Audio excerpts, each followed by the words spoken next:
چې به حساب اجرونه دي د انسانانو د پاره. پیغمبر دا دعا د ستاده پاره سلام دعا کړی دا چې الله تعالی د سحر په ټیم کې زما د امت له برکت واچوي. نو کواړی د پیغمبر دعا ستا په حق کې قبول شي سحر مونږ په پابندۍ سره کوا. پیغمبر فرمایي اللهم بارک لامتی فی بکورها، اے الله زما دی امت ته برکت واچوي د سحر په وختونو کې. سحر وخت کې برکت وي، ته چې راشي جمعات ته روان وي په دې یخنۍ کې یا په ګرمۍ کې او راشي جمعات ته، پیغمبر دا دعا د ستاده پاره. یو روایت کې داسې راځي دا لسمه فائدہ ده چې به حساب اجرونه دي د انسانانو د پاره.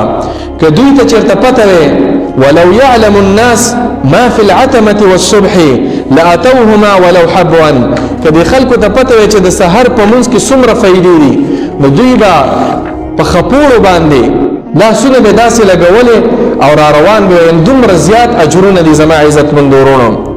او چې کوم سره د سحر منځ ته نه پاسي امدسي وده پاتې کیږي نو دا ټول فائدې ته لاړې جهنم ته بمزي، د جنت نه بم محروميږي، نشاطت دا بم ته ختميږي، منافقت بم پکې راځي. دا څومره چې موږ ذکر کړل د ټول فائدونه دام ته نه لاړ.